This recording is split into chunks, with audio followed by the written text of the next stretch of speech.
Greetings! I welcome you to the third episode of Dungeons Academy, the show where I go through the clips you guys send me and talk over the things you guys did and what you could do to improve.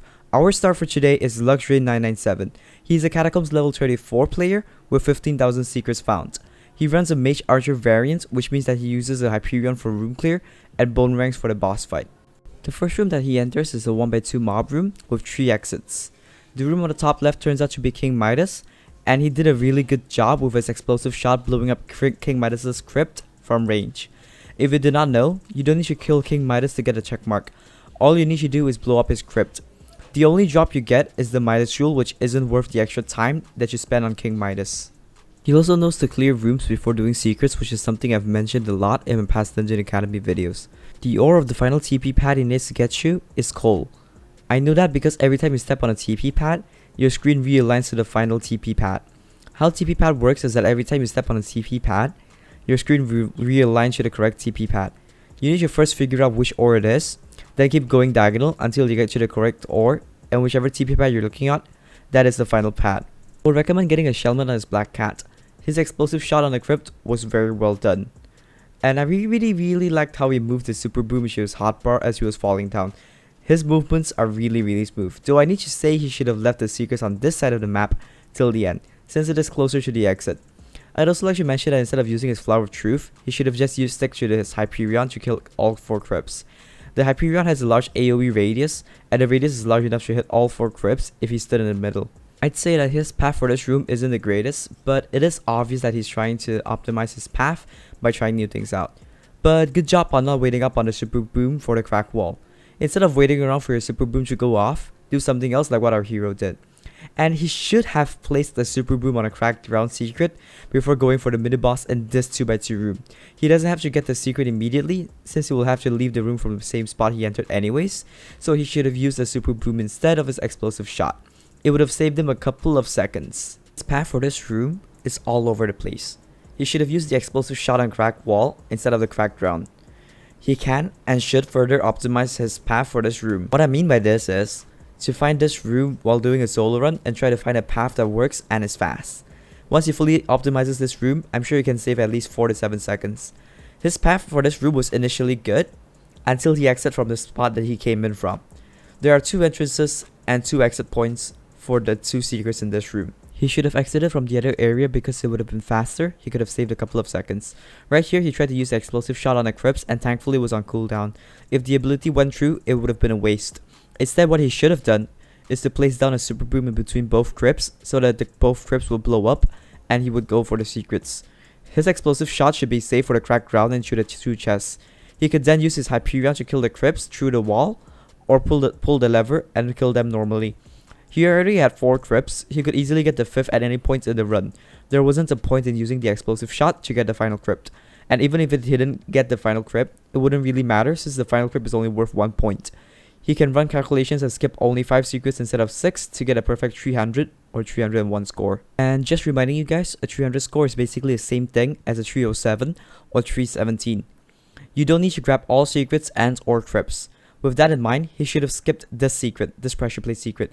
It's a secret that takes a bit too long to get, so it isn't really worth it. An example of a secret that takes too long is the button secret in a 2x2 room with 5 secrets. From what I've seen, most, if not all, top players skip that secret. We only do it if we are waiting up on blood and have nothing better to do. And right here, he should have taken a peek into the 1x1 room to see what kind of room it is. If it led to a puzzle or trap room, or a room with a dead end, definitely clear it first, otherwise leave it for later.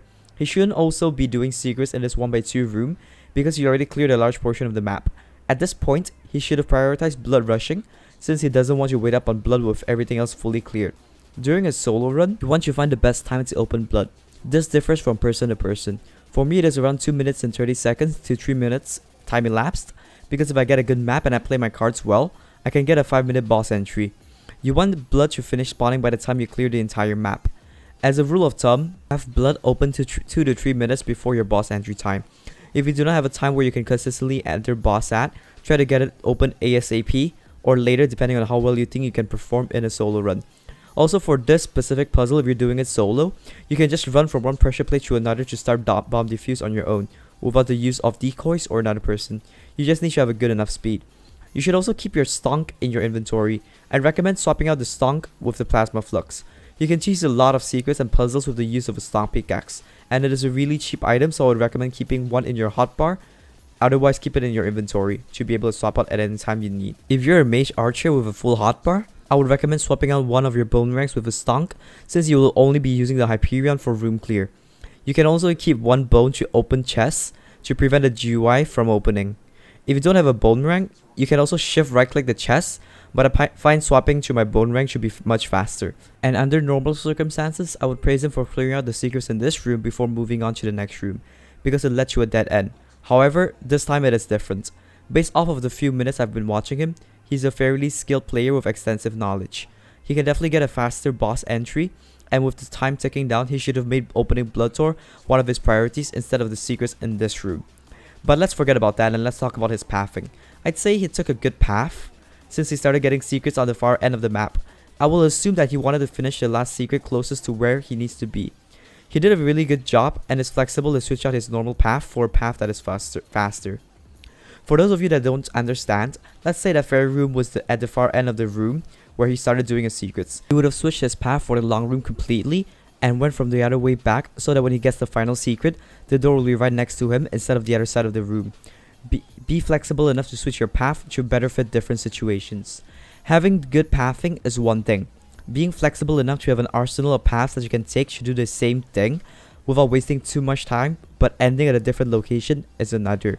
Also, he should have placed the super boom before going for the top secrets in this room. After placing the super boom, that's when he should have went for the top secrets. Then when he comes down, the wall will be open and that's when he should get the secret there. Also, quick tip, try to open with the door first before you clear secrets in the room you are in.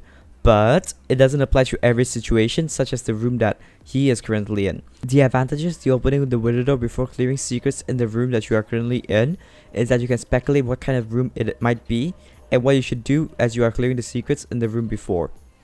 Anyways, opening the window door takes a bit of time and you need to wait around a second or two before you can enter the next room. So if you open the window door first before clearing secrets, you can save a second or two later on, unless you need to go out of your way to open the door. All of the things I say are strictly situational, and it is up to you to make the decision on whether or not you should be doing what I say. All of this boils down to game sense. Different situations require different mindsets and will require a different approach. All of this boils down to game sense, and knowing exactly what it is you should be doing at different situations are all reliant on experience and game sense. Game sense is something that you can't buy. You need to actually put in work to learn. You can give an average player the best equipment in the game along with Catacombs 50 and they will do really bad when compared to an experienced veteran with mediocre equipment with just Catacombs level 30. The outcome will be completely different, favoring the veteran. Equipment makes a big part in your performance, but not completely. Knowing exactly what it is you should be doing at a moment's notice, knowing exactly how you should execute it, and having the experience to properly execute it. That is the difference between a top player and an average sweat. Just reminding you guys that you can cheese Old Trap Room, but I guess he wanted to get a full score, or he wanted to make sure he wouldn't lose too much score on speed because of how inconsistent the floor 7 boss room is. And just letting you guys know, as soon as you open blood, there's 15 seconds before the first mob starts spawning, so he should have opened the blood door before he got the secrets. And he's saying something in chat. RIP, didn't know blood was here. I don't really understand what he meant by didn't know blood was here, but I'm assuming he meant that he forgot to open blood earlier. And where is he going? Blood's the other way. Oh my god. Look at what he's doing. He's throwing away 4 revive stones. You can sell them to the trade menu for 1 coin each. That's 4 total coins you just threw away. Every minute of every hour of every day, nuns are begging in Hub 1. And he has the audacity. Being out here throwing away 4 coins just like that. Unacceptable. Jokes aside, he should have sold it because it would have been faster than him trying his hardest to cast them aside like that. And he only has 15 seconds to manage his inventory before the first blood mob starts spawning, so he should have done everything he needs to do in that short time span. The rest of the run is just him camping blood, which isn't interesting to watch, so I'll cut off this part. Instead, allow me to talk about my Discord server and how you can send me your clips for me to review them like this. If you're interested, keep watching, otherwise skip to the timestamp on screen right now.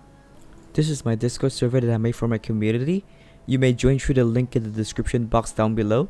and you may ask me questions. There's a list of mods that I use along with my configuration if you are interested. You may submit clips for my Dungeon Academy series. I will look through the clips I have whenever I want to make a new video. So if you're interested in a potential chance of being featured in a video like this, then record gameplay footage of you doing dungeons. It can be a 5-man run, a duo run, or a solo run. Try to record it in 1080p at 60 FPS and upload it to YouTube and set it as either unlisted or public. Once done, link the video by opening a ticket and just leave it as it is. I will go through each clip and I'll choose whichever one I see fit. I hope to see you in my Discord server, and let's get back to the video. I decided to add a new section for my Dungeons Academy series where I rate each player that gets featured. This is my first time doing this, and I would like to give this guy a shout out for making me these amazing screens. He's a graphic designer, and if you ever need anything made, you could try contacting him. Of course, I need to include my thumbnail maker when I'm doing a shout out, otherwise he might get upset. So here's my thumbnail editor. Every proper thumbnail for my video was made by him. If you ever need anything done at all, you can feel free to contact him as well. Both of their Discord tags will be in the description box down below. Now, before I give him my ratings, I would like you all to keep in mind that these ratings will be brutally honest, and these are my personal opinion. Please do not feel offended. Starting off, let's talk about this guy's game sense. For game sense, I would give him a solid 6.5 out of 10. He has a lot to prove on, and he isn't the most experienced player compared to the other top players that I've seen, but a solid 8 out of 10 when compared to the average player or Sweat. Moving on, let's talk about movement. For movements, I will give him an easy 9 out of 10. His movements are very smooth and really quick, but he does not have full control of his movements just yet. Easy 10 out of 10 compared to the average player. As for speed, 5 out of 10 for me. He's a pretty fast player when doing normal stuff, but he slows down a lot when it comes to inventory management. It took him a while for him to get his stomp pickaxe, decoys, and manage his inventory. Would be a 3 if it weren't for his speed during the run. For his secret paths, a solid 8.5 out of 10.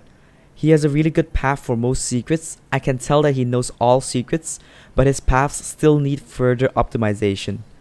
As for comparing him to a normal average player, a 10 out of 10. And now for overall skill. A solid 8 out of 10 when I bunch everything together. He lacks in certain areas, but he makes up for it with other areas. I see great potential in him, and he should put in more time and practice. A 9.5 out of 10 compared to the average player. As for whether or not I will play with them, if I'm doing normal runs, my answer will be yes. If I'm sweating, my answer would depend, but most probably yes. If I'm going full tryhard mode, I'll give a 30% yes. That's basically it, and honestly, there really isn't much for me to talk about anymore. The boss fight is pretty standard, and he can fly because he sent me this clip before the bug was fixed. I've edited some of the clips to be faster to save you a little bit of time. The important things will still be in 100% speed, so don't worry about that. The only tip I could give him is to change out his plasma flux with a last breath for his hotbar. Use the last breath twice when he needs to damage Necron, as well as his rapid fire and explosive shot on this phase. And that's basically it. And this will be the end of the video. Feel free to keep watching if you're interested in seeing how we clear the boss fight. Otherwise, I will see you all later. Peace out.